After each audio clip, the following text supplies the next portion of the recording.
My name is Patricia Steer, and I currently live in Houston, Texas. And I have a YouTube channel, and it's called Flat Earth and Other Hot Potatoes. My name is Mark Kendall Sargent. I am from Whidbey Island, Washington. I am a professional flat earth researcher. My name is Sasha Cullen, and I live in Vancouver. Right now, at the moment, I'm a student. I reject the globe model of the Earth. So I make flat Earth YouTube videos, and I'm also an artist. My name is David Weiss. I have a podcast called The Flat Earth Podcast, talking about the reality of where we live.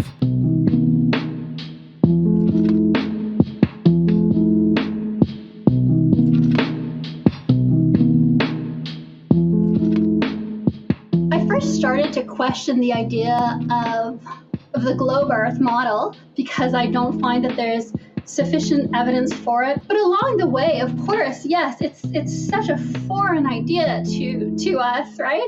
Especially in the earlier days, I would wake up and think, wait a minute, this is madness, this can't be true. And then I would go through it and I would look at the research that I've done and I would kind of sit and think about it and realize, no, this is true. Oh, I doubted it for a year. I was just desperately looking for something to prove that the Earth is a ball. I immediately was transfixed. I immediately was interested. I didn't laugh at all.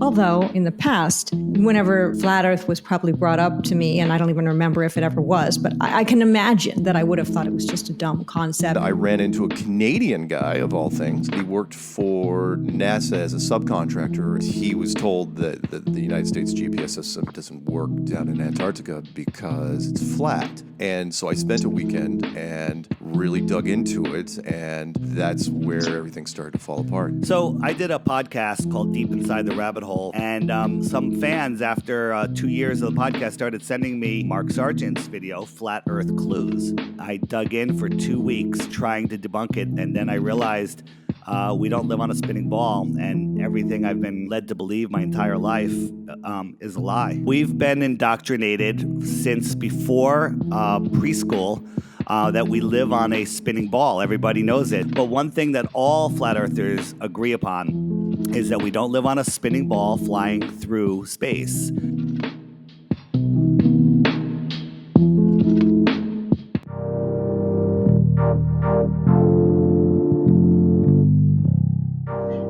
The way people react when I say that I reject the globe model of Earth varies significantly depending on who they are. So I find that, people who have first year physics in university, so a lot of the engineers, they tend to be the most angry. I choose really not to get into that situation. I kind of feel people out.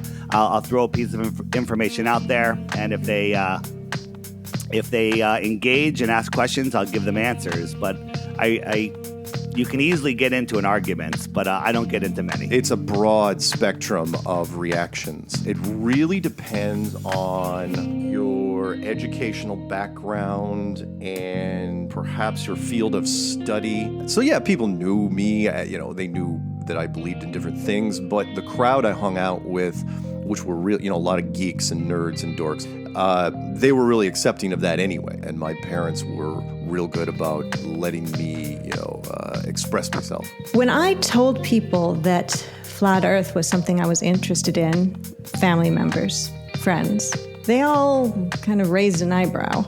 But I sent videos, and some of them became interested, and some of them now are flat earthers.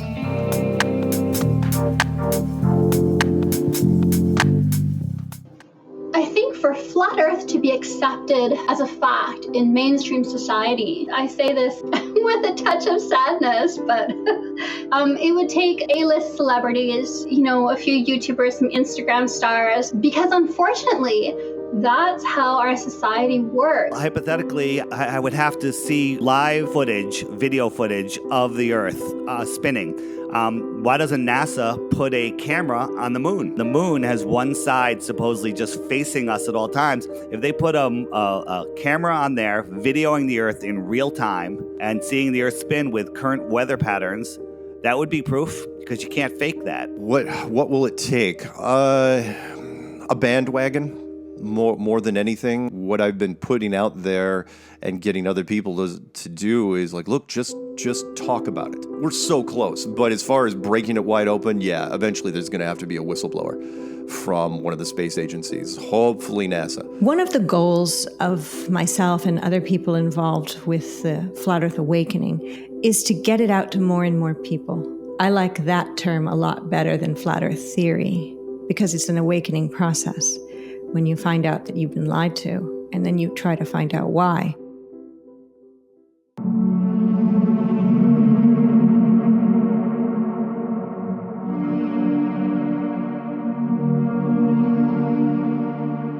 The role of religion in Flat Earth is not just significant, it's entrenched. It's almost essential. The core concept of Flat Earth lends to all aspects of religion. And I don't mean just Christianity, I mean the big five. So immediately there was a huge response to the Flat Earth in terms of religious groups latching onto the concepts. I think a lot of people come to the Flat Earth theory through different means. And some people are coming in from the religious angle. The thing is, when you reject the globe model, what you're left with implies design. And design, of course, implies a designer. There isn't a dominant religion within Flat Earth. There isn't any sort of mandatory involvement in any religious group or organization. There are people who are Christians and people who are Muslim who have found that their particular biblical texts, the Quran, the Bible, have made references to the earth being a circle, which is a flat thing, by the way. There's just a lot of Christian flat earthers because when you wake up to it and you're a Christian, you can see all of the evidence in the Bible pointing to the flat earth. You know, people say the Bible proves the earth isn't flat. Well, if you actually look into it, there's a whole bunch of Christian flat earthers out there that show, clearly point out in the Bible all of the things that point to the flat earth. All of these ancient religions talked about a flat earth, all of them. The only one that doesn't talk about a flat earth is NASA, and NASA is a religion.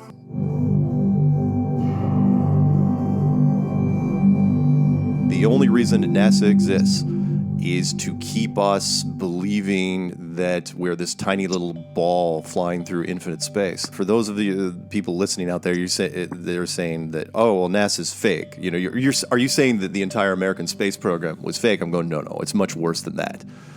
It's that the only reason NASA was founded in 1958 was to keep this thing under wraps for as long as possible. You know, in NASA, they benefit in terms of the $20 billion a year that NASA gets from taxpayers. And in exchange, it's providing CGI, computer-generated composite images, and NASA itself admits this on their website. So it's not like they take a picture of the Earth out in space. It's more like they take data.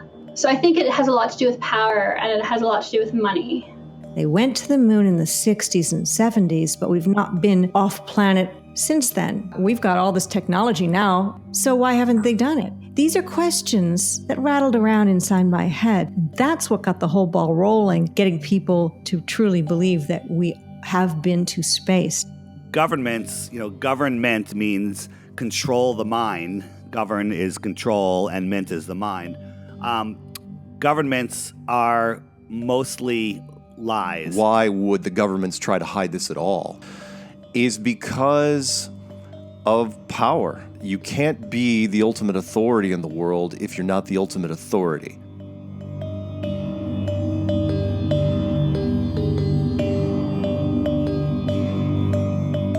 Do I believe in any other conspiracy theories? I would turn that question around is, do you believe that two or more people would conspire for their own benefit? And the answer to that is, of course you believe that. So that is the definition of a conspiracy. So there's conspiracies every day. There's a lot of conspiracies out there, massive in size, and that most people would just short circuit if they heard them. I was exposing a lot of them. Then I realized that Flat Earth is the most important conspiracy out there? All conspiracy guys have their favorites. Not every conspiracy person believes in every conspiracy. The one of the things I love about Flat Earth is just about every other conspiracy you can think of dovetails into it because it's physically the world.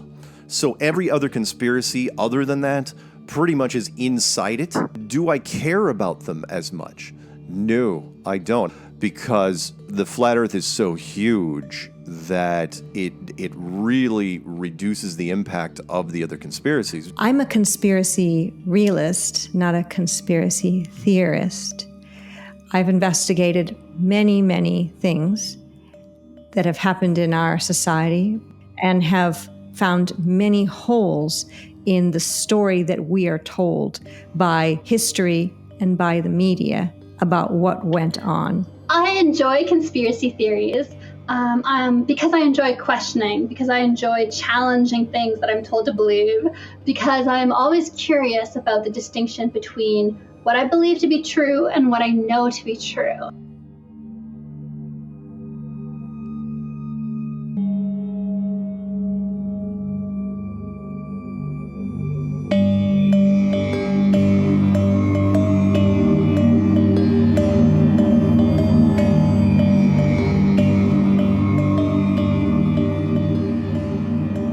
What was my reaction to the SpaceX Tesla launch? I think that the SpaceX launch... The Tesla Roadster, launched by Elon Musk. He supposedly took one of his Tesla Roadsters, supposedly sent up on a Falcon Heavy booster, and sends it up into orbit, and then supposedly slingshots it around the sun on the way to Mars. My reaction to that was utter disgust. It's propaganda. I think it's very slick propaganda. That is the most ridiculous thing I've ever seen. And it is one of the finest examples of misdirection I have ever seen in film. Nothing was launched into space. It was completely faked. And the people that think it's real, I question people. And they say, oh, it was amazing, this and that. And I asked, did they see it? And everyone so far said, no, I didn't, but I heard about it. You're just believing a story. And it is nearly kind of an idolatry, really. They kind of worship Elon a little bit, and it's a fantasy that they really lose themselves in.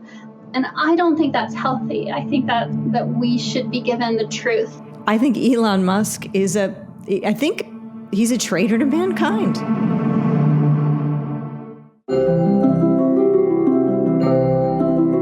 If you're listening to this right now, you already have an opinion about Flat Earth. And most of the people out there are going to be against it. But do not, under any circumstances, take my word for it. Don't believe a thing I say. Do your own research and ask questions. And that's how it works with everybody. The Flat Earth community is very diverse. I think for the media to paint us as unscientific, religious nuts, but that's not at all who we are. I think people would be surprised at how many of us there are in different positions. It's not just a religious community. It's not just the conspiracy theory minded people. There are a lot more science oriented people that are getting into the Flat Earth movement, and it's exciting. If you believe that the Earth is a ball, you have to ask yourself why. And if your answer is there's hundreds of proofs, there's thousands of proofs, well, that's not any proof at all. If you want to say photos of Earth from space, I'll show you why it's fake, and you will agree. There's no proof we live on a spinning ball. There's tons of proof we live on a flat Earth. You're going to go home and it's like, Flat Earth is so stupid. And then you're gonna do the absolutely wrong thing, and you're going to try to look it up on the internet. And you're going to say, well, and then you'll say, oh, I'll watch one more thing, or I'll watch one more thing. And 4 days later, you'll be cursing my name. There's so much magic happening on Earth. Flat Earth is part of that magic. It's part of reality.